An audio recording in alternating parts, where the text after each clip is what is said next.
नमस्कार, मैं डॉक्टर प्रवीण मोहिल रूबरू हूँ विशेष टॉपिक के साथ जिस पे बहुत सारे स्टूडेंट ने मेरे से सवाल पूछा है, उसी सवाल के जवाब में। और मैं पिछले 20 साल से इस हायर एजुकेशन में हूँ एज ए सुपरवाइज़र और टीचिंग के अनुभव से मैं बात कर रहा हूँ। और मेरे 2000 से भी ज़्यादा स्टूडेंट हैं जिनको मेरे इसी तरह के कंसेप्ट से लाभ हुआ है। आज की वीडियो में हम इसको 2 पार्ट में बात करेंगे। पार्ट 1 यानी कि आप पीएचडी आपकी अवार्ड नहीं हुई है, और दूसरा हम बात करेंगे पीएचडी अवार्ड हो गई है। पीएचडी अवार्ड नहीं हुई उससे पहले मैंने कुछ सिचुएशंस को लिया है। हो सकता है वो सिचुएशंस आप पे लागू ना हो और हो सकता है हो। पहली सिचुएशन में ये बात कर रहा हूँ कि आप अभी भी एनरोल हुए हैं, अभी एनरोल हुए, यानी कि अभी भी आपका रजिस्ट्रेशन हुआ है या फिर आपका कोर्स वर्क हुआ है। यानी कि ये मानिए कि आपको साल भर हुआ है, मोटे तौर पे 6 महीने या साल भर आपको हुआ है। अगर यहाँ पर आपसे क्वेश्चन पूछा जाए कि आप बताइए पीएचडी में क्या कर रहे हो, और आपसे क्या कर रहे हैं तो आप बता देंगे, कोई बड़ी बात नहीं। बट आपसे सवाल पूछ लिया जाए कि आप क्यों कर रहे हो, और हाँ, आपसे अगर पूछा जाए कि आप क्या कर रहे हो, आप तो बिल्कुल नए हैं, अभी तो आपका हो सकता है कोर्स वर्क ही शुरू हुआ हो या कोर्स वर्क ख़त्म हुआ हो, या आप उसके बाद रजिस्ट्रेशन होकर अभी आप चले हो और आपसे पीएचडी में सवाल पूछ लिया जाए, तो यहाँ पे 2 सवाल बनते हैं। एक ये सवाल बनते हैं कि आप क्या काम कर रहे हैं, आप क्या काम कर रहे हैं, और एक बनता है कि आप क्यों कर रहे हैं। तो पीएचडी क्यों कर रहे हैं इसका आंसर तो आपके पास है ही, बट क्या कर रहे हो इसके लिए आपको क्या करना है कि आपकी जो सिनॉप्सिस है, अगर यहाँ पे ध्यान देख लीजिए, अगर आपकी रजिस्ट्रेशन नहीं हुआ है यानी कि सिनॉप्सिस नहीं बनी है, तो आप जो आपके सुपरवाइज़र हैं यानी कि जिनके अंडर में आप पीएचडी करना चाहते हो, एक बार ज़रूर मिलिए और जान लीजिए कि वहाँ पे किस तरह के ऑब्जेक्टिव्स होते हैं, यानी कि उस लैब में किस तरह का काम होता है। वो ऑब्जेक्टिव्स आपके पास होंगे और वहाँ से आप ऑब्जेक्टिव ले लीजिए। अगर सिनॉप्सिस नहीं हुई है, अगर सिनॉप्सिस हो गई है, तो आपकी सिनॉप्सिस में 2 चीज़ें लिखी हुई हैं, ऑब्जेक्टिव लिखे हुए हैं। ऑब्जेक्टिव्स आपके क्या हैं वो लिखे हुए हैं, आउटकम भी आपका लिखा हुआ, उनको अच्छे से पढ़ लीजिए, उनको अच्छे से पढ़ लीजिए और उन्हीं पे रहिए अगर आपसे सवाल पूछा जाता है। और अगर आपका वाई जो है यानी कि पीएचडी का जो वाई है, आपका पीएचडी का जो वाई है वो अगर आपका क्लियर नहीं है, तो आप अपने टीचर से मिल लीजिए और उनसे बात कर लीजिए। आपके पास इसका जस्टिफिकेशन होना चाहिए, यानी कि आपके पास इस पीएचडी करने का जस्टिफिकेशन भी होना चाहिए कि मैं क्यों पीएचडी कर रही हूँ या मैं क्यों पीएचडी कर रहा हूँ। ये बहुत इंपॉर्टेंट चीज़ है, संभावित सवाल है जो आपके सामने आ सकता है। ये मैं इसलिए फोकस कर रहा हूँ कि अगर एक भी क्वेश्चन ने अगर आपके अंदर स्टेट चेंज कर दी, आपका कॉन्फिडेंस अगर लूज कर दिया, तो नुकसान हो सकता है। आपको पूरी तरह से अपने आप को मेंटली प्रिपेयर करके रखना है, कॉन्फिडेंस बना के रखना है। और याद रखिए कि सिलेक्शन उसी का होगा जो अपने आप को बेस्ट प्रेजेंट करेगा। नॉलेज सब में है, अभी जितने भी आप सब के सब आपके पास नॉलेज है। अब एक दूसरी सिचुएशन आती है कि आपको पीएचडी करते तकरीबन 2 साल हो गए। 2 साल का ये मोटे तौर पे हम लोग मानते हैं, मोटे तौर पर हम लोग माना जाता है कि 60% आपका काम हो गया, 60% आपका काम हो गया है। तो यहाँ सवाल है कि व्हाट डन, यानी कि आपका वर्क डन क्या है, आपने क्या क्या काम कर लिया, क्या क्या काम कर लिया का मीनिंग है कि आपके पास ये आपके माइंड में उस समय एक पूरा फ्रेमवर्क होना चाहिए कि सर ये मैंने काम कर लिया, ये मैंने काम कर लिया। यहाँ तक कोई प्रॉब्लम नहीं है, क्योंकि आपने काम किया है तो आप के माइंड में भी है। बट एक सिचुएशन आती है यहाँ पर, वो सिचुएशन आती है कि अभी काम कुछ हुआ ही ना हो, अभी काम कुछ हुआ ही नहीं, या फिर वो काम बिखरा पड़ा है, आपने उसको समेट ही नहीं पाए हो और आपको लग रहा है कि ओहो 2 साल हो गए मेरे को तो, और मेरा अभी कोई काम ही नहीं हुआ, तो प्रॉब्लम हो सकती है। अगर ऐसा आपके साथ है तो मेरे वीडियो में मेरे साथ अंत तक बने रहिए, ये आपकी मदद कर सकता है। तो पहली चीज़ हम ले रहा हूँ कि अगर नो है आपका कि सर कभी कोई काम ही नहीं हुआ, तो मैं पहली ले रहा हूँ। इससे पहले मैं एक बार और बता दूँ कि अगर आपका 3 साल हो गए हैं पीएचडी करते आपको, यानी कि रजिस्ट्रेशन में 3 साल हो गए, तो ये मान के चलिए कि सामने जो आपके बैठे हैं वो एक्सपेक्ट करेंगे कि भाई आपका 90% काम हो चुका है। तो यहाँ पर भी आपके पास यही सिचुएशन है कि आपने क्या क्या काम कर लिया और कितना आपका बाकी है।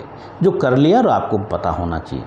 बट अगर आपको पता ही नहीं है और संयोग से 3 साल भी निकल गए हों या ज़्यादा भी निकल गए हों, तो अब वीडियो को ध्यान से सुनिए और मेरे साथ बने रहिए। पहला, अगर आपका आंसर है नो, यानी कि आपने कोई काम नहीं हुआ है, आपका माइंड या आपको लगता है कि मेरा कोई काम ही नहीं हुआ, या ये 2 सिचुएशन लग सकता है। एक तो हो सकता है कि आपकी परिस्थितियाँ ऐसी रही हों कि आप काम नहीं कर पाए हों, या दूसरा ये हो सकता है कि आपने काम तो कर रखा है बट आपका काम बिखरा पड़ा है, यानी कि कुछ काम इधर किया, कुछ काम इधर किया, यानी कि कुछ काम एक ऑब्जेक्टिव पे किया, कुछ काम दूसरे ऑब्जेक्टिव का किया, कुछ तीसरे ऑब्जेक्टिव का किया, ऐसे डिफरेंट ऑब्जेक्टिव पे आपके काम हुए, आपका कंपाइलेशन नहीं हुआ, तो ये भी आपको लगता है कि मेरा कोई काम नहीं हुआ। तो यहाँ क्या करना, पहला अगर नो है, इफ़ नो, तो पहला है कि अवॉइड एक्सक्यूज। अब जब नौकरी सामने है, आपको बोर्ड को फेस करना है, अवॉइड एक्सक्यूज। और अब क्या करना है, अब अपना वाई को ढूंढिए, यानी अब भी आप कर सकते हो ये काम। वाई का मतलब है कि ऐसे कौन कौन से काम थे जो आप पिछले 1 साल में या 2 साल में या 3 साल में कर सकते थे रजिस्ट्रेशन के बाद, उन पे फोकस करिए। जैसे मैं कुछ उदाहरण में दे रहा हूँ जो आपकी मदद करेंगे। पहला, रिव्यू आर्टिकल आप लिख सकते थे, परिस्थितियाँ कितनी भी हुई हो, रिव्यू आर्टिकल आप लिख सकते थे। आप फील्ड वर्क कर सकते थे। फील्ड वर्क में मान लो कुछ भी परिस्थितियाँ, बट आपके जो घर के जो आसपास के एरिया की आप स्टडी कर सकते थे, या जो आपका इंटरेस्ट है वहाँ के आप स्टडी कर सकते थे। और अगर प्रेजेंट सिनेरियो में पीछे जो लॉकडाउन की पोजीशन रही, तो उसमें आप ऑनलाइन वर्कशॉप, वेबिनार, सेमिनार वो आप अटेंड कर सकते थे। बट आपने नहीं किया है, तो आप ध्यान से सुनिए, मैं बीइंग एनएलपी मास्टर प्रैक्टिशनर में सॉल्यूशन शेयर कर रहा हूँ। Number 1, go through synopsis. तुरंत अपने सिनॉप्सिस को खोलिए। सबसे पहले उसके ऑब्जेक्टिव को देखिए, उसके आउटकम को देखिए कि आपके सिनॉप्सिस में क्या क्या ऑब्जेक्टिव्स लिखे हुए हैं और क्या क्या आउटकम लिखे हुए हैं। उनको ध्यान से पढ़िए। जैसे आप ऑब्जेक्टिव पढ़ेंगे, वो आउटकम पढ़ेंगे, आपके माइंड में एक क्लैरिटी आ जाएगी। क्लैरिटी पहले भी थी बट वो अंतराल हो गया, 1 साल, 2 साल, 3 साल, तो वो धुंधलापन आ गया। नंबर 2, आपने जो भी काम किया है उसको कंपाइल करिए, सम अप करिए। कंपाइल करने का और सम अप करने का मतलब है कि आपको मालूम होना चाहिए कि आपके कितने चैप्टर, यानी कि कितने आपके थीसिस के चैप्टर होने वाले हैं और कितने चैप्टर का काम आपका हो गया है। तो पहला काम करें कि कंपाइल करिए वर्क डन को, यानी कि जो काम आप कर चुके हैं। नंबर 3, आपका जितना भी काम है उसको कम्युनिकेट करिए एज सून एज पॉसिबल, यानी कि कम्युनिकेट करने का मतलब है आप उसको जो आपका जो काम है उस पर पेपर लिखिए, रिसर्च पेपर लिखिए और उसको एज सून एज पॉसिबल, जितना जल्दी हो सके उसको आप पब्लिशर को भेजिए।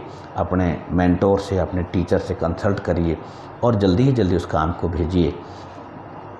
उसके बाद नंबर 4 पे जो है, यानी कि पहले मैं कह रहा हूँ कि पहले हम बात कर रहे हैं कि ऑब्जेक्टिव आउटकम पे चले जाइए। दूसरा, वर्क डन को कंपाइल करना है या सम अप करना है। तीसरा, उसको कम्युनिकेट करना है। और चौथे नंबर पे, अगर आपकी सिचुएशन ये हो सकती है कि आपका रिसर्च वर्क कंप्लीट हो गया, तो तुरंत राइटिंग को स्टार्ट करिए, तुरंत राइटिंग स्टार्ट करिए।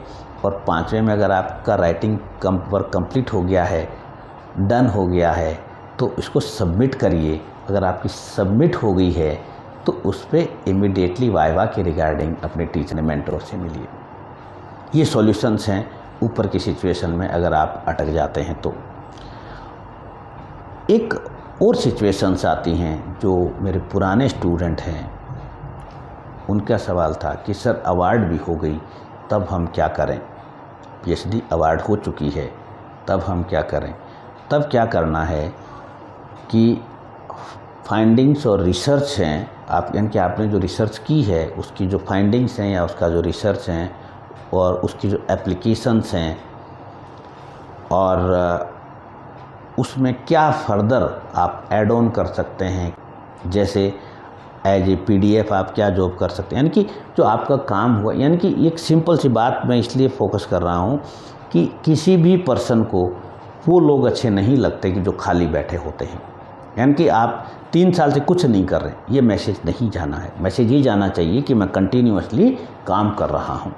तो आफ्टर अवार्ड PhD यानी कि आफ्टर अवार्ड डेट आपको पूरे अपना जो वर्क को कंपाइल कर सकते हैं, आप उसको कंपाइल कर लीजिए और उसको एक एप्लीकेबल लैंग्वेज में, एक फॉर्मेट में तैयार कर लीजिए, ताकि वहाँ प्रेजेंट कर सकें कि हाँ सर मैंने ये रिसर्च वर्क किया था, ये मेरी फाइंडिंग थी, ये मेरा आउटकम था। नंबर 2 कि उसको आप रिलेवेंस डिज़ाइन करें। आपके काम की रिलेवेंस, यानी कि आपने इतनी मेहनत करके एक डॉक्टरेट की डिग्री ली है, उसकी रिलेवेंस को तैयार करिए। कई बार देखा गया कि हमारा जो स्टूडेंट है वो अपनी रिलेवेंस को भूल जाता है, वहाँ पे रिलेवेंस प्रेजेंट नहीं कर पाता है। आपसे पूछा जाए कि आपने आपके काम में क्या ऐसा था जो नया था, तो वहाँ पे हौच पौच नहीं होना। वहाँ पे आप पहले से प्रिपेयर रहिए कि रिलेवेंस का सवाल आ सकता है, तो आप रिलेवेंस दे दीजिए। और रिलेवेंस को, अगर रिलेवेंस नहीं है तो उसको जनरेट करिए। नहीं है का मतलब अभी आपके माइंड में नहीं है, तो आप थोड़ा सोचिए, आपकी जो समरी पढ़िए, आपके रिजल्ट पढ़िए, उससे आप अपने रिलेवेंस को तैयार कर लेंगे। और यहाँ पे ऑनेस्टी रखनी है अपने आप से, क्योंकि जैसे ही आपकी ऑनेस्टी गई, यानी कि मैनिपुलेशन कहीं नहीं चलता, जैसे ही मैनिपुलेशन जाएगा आपकी बॉडी लैंग्वेज चेंज होगी। और अभी जो बात कर रहे थे कि पिछले वीडियो में 55% आपकी बॉडी सब कुछ बखान कर देती है जो इसके अंदर चल रहा होता है। और अगला पॉइंट जो है वो ये कि आपने PhD हो गई आपकी, बट अगर आपके पास नेट, JRF और गेट या ये जो कॉम्पिटिटिव एग्ज़ाम के सर्टिफिकेट अगर आपके पास नहीं है, तो I request you please do immediately, तुरंत इस काम पे लग जाइए। और इसके लिए आपके लिए बहुत सारे लोग हेल्प कर सकते हैं, मैं भी हेल्प कर सकता हूँ। और YouTube और गूगल और आपके सीनियर्स, आपके दोस्त और आपके टीचर सब हेल्प लीजिए, और ये बहुत ज़रूरी है, इस पे काम। अगर इनमें से कोई भी सिचुएशंस आपके पास आ रही हैं, जो अभी मैंने पीछे 3-4 सिचुएशंस का जिक्र किया, NLP प्रैक्टिशनर होने के नाते इसके क्या सॉल्यूशन हो सकते हैं, वो मैं अभी शेयर कर रहा हूँ। सबसे पहले कि find out why of PhD, यानी कि आप PhD क्यों आपने की या क्यों कर रहे हैं, इसको जानना बहुत ज़रूरी है, इस पे फोकस करना बहुत ज़रूरी है। और इस वाई को अगर है तो ठीक है, रीडिफाइन कर लीजिए, अगर नहीं है तो उसको जनरेट करिए, तैयार करिए। और कौन करेगा तैयार और कैसे करेंगे तैयार, अपने आप से बात करिए। और सिंपल कर दूं, आप ये देखिए इस PhD के करने के बाद आपको क्या क्या फ़ायदे मिलने वाले हैं, क्या क्या फ़ायदे मिल सकते हैं, बस उस पर स्टिक करिए, उसको फिक्स रखिए अपने आप को कि मुझे ये फ़ायदे मिल जाएंगे। तो आपको वाई होना बहुत ज़रूरी है। अगर वाई नहीं होगा तो इस क्वेश्चन पे आपका कॉन्फिडेंस लूज होगा, और कॉन्फिडेंस लूज होते ही आपकी स्टेट बदलेगी, आप अनरिसोर्सफुल स्टेट में चले जाएंगे और आपका रिजल्ट गड़बड़ हो सकता है। नंबर 2, मैनेज और सर्च वाई, यानी कि मैं कह रहा हूँ कि अगर वाई आपका है तो फिक्स रहना है, अगर नहीं है तो इसको मैनेज करना है, इसको सर्च करना है कि मैं क्यों PhD कर रहा हूँ या PhD कर रही हूँ। ये दोनों क्वेश्चन बहुत इम्पोर्टेंट है। अब नंबर 3 क्वेश्चन है, आप में से बहुत सारे स्टूडेंट जो PhD करने जाते हैं उससे पहले एक सवाल आता है उनके दिमाग में, किसके अंडर में PhD करूँ, एक बड़ा नाम, एक साधारण नाम। बड़ा नाम का मतलब जो किसी पर्टिकुलर सब्जेक्ट के एक्सपर्ट हों, इस तरह के क्वेश्चन आते हैं। तो यहाँ पर मैं उसी को समराइज कर रहा हूँ। नंबर 3 पे नो योर गाइड और मेंटोर, यानी कि आपके जो गाइड हैं, जो आपके मेंटोर हैं, उनको जानिए। यानी कि उनकी जो इनर साइड जो है, यानी कि उनका जो स्ट्रगल है, उनकी जो सब्जेक्ट की एक्सपर्टीज जो हैं, उनका जो एक ब्रांड नेम है या उनका जो एक मैकेनिज़्म है, यानी कि वो किस तरह से, किस प्रोसेस से वो आपका सपोर्ट करना चाहते हैं या किस तरह से वो स्टूडेंट की मदद करते हैं, उस चीज़ को जानिए। नो योर गाइड और मेंटोर, उससे आपको बहुत कुछ हेल्प मिलेगी, बहुत कुछ मदद मिलेगी। और इसके लिए आप उनसे मिलिए, आप उनके बारे में जानने की कोशिश करिए और सुनी सुनाई बातों में भरोसा मत करिए। जो आपके साथ इंसिडेंट्स हुए हैं अब तक, उनको एनालिसिस करिए। यू विल फाइंड कि आपके सुपरवाइज़र जो हैं, आपके मेंटोर जो हैं, वो बहुत ही हेल्पफुल नेचर के हैं और बहुत ही अच्छे बेहतरीन इंसान हैं। यकीन करिए, ये मेरा अपना अनुभव है। अब नंबर 4 पे, try to become and behave post graduate student from this moment at the rate of all subject. यानी कि इसी पल से जब आप मेरा वीडियो देख रहे हैं, आपको क्या करना है कि अपने आप से आपको अपने आप को एक पोस्ट ग्रेजुएट स्टूडेंट यानी कि MA MSc एक उस स्टूडेंट की तरह बिहेव करना है कि अभी जिसने ताज़ा MSc MA करके निकला हो या निकली हो। तो ताज़ा MSc का जो आपके पास, इसका मतलब आपके पास सारे सब्जेक्ट का नॉलेज है, आपके पास जितना भी सब्जेक्ट, जितनी भी एक्सपर्टी आपके पास है, उसको मेंटेन कर लेना है फ्रॉम दिस मोमेंट। तो ट्राई टू बिकम और ट्राई टू बिहेव। बिकम यानी कि उसको पढ़ना भी है और बिहेव भी करना है। बिहेव किसके साथ? खुद के साथ।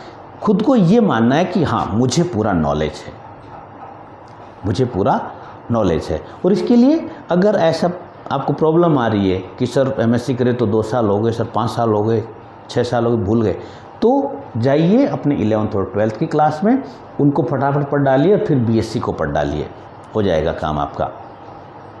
उसके बाद अगला काम जो कई बार बड़ी प्रॉब्लम में डाल देता है, डॉक्यूमेंटेशन को रेडी करिए। Good condition and paper work, यानी कि आपका जो डॉक्यूमेंटेशन यानी जो चीज़ें आप वहाँ एज ए एसेट लेके जा रहे हैं या मिनिमम क्वालिफिकेशन के तौर पे लेके जा रहे हैं, उनको रेडी करिए। कई बार वहाँ पे एक कागज़ नहीं होने की वजह हौच-पौच स्थिति आती है और उस हौच-पौच स्थिति में आपकी स्टेट डाउन चली जाती है, यानी कि आप अनरिसोर्सफुल स्टेट में एंटर कर जाते हैं और सारा काम गलत हो जाता है। अगर आपको किसी फर्दर हेल्प की ज़रूरत है, आपको लगता है कि ये चीज़ें मेरे लिए कामगार हैं, हेल्प कर सकते हैं, तो आप मेरे को कॉल कर सकते हैं, आप मेरे को मेल कर सकते हैं और आप मेरे फेसबुक ग्रुप को डायरेक्टली ज्वाइन कर सकते हैं। और इसके रिगार्डिंग आपको वहाँ बहुत कुछ चीज़ें मिल रही हैं या बहुत कुछ चीज़ें मिल सकती हैं और एज ए ट्रेनिंग भी आपके लिए कुछ चीज़ें वहाँ मिलेंगी। और अगर आपको वीडियो अच्छा लगा हो तो मैं चाहूँगा कि आप उन स्टूडेंट तक ज़रूर भेजें जिसको इसकी ज़रूरत है, और आप अपना इमोशन यानी कि आपको जैसा फील हुआ, मैं चाहूँगा कि आप कमेंट बॉक्स में लिखें, ताकि ये जो आपके जो कमेंट्स हैं वो आप जैसे किसी अच्छे इंटेलिजेंट स्टूडेंट को मोटिवेट भी कर सकते हैं और मुझे भी ये मोटिवेट करते हैं। Wish you all the best. Thank you very much.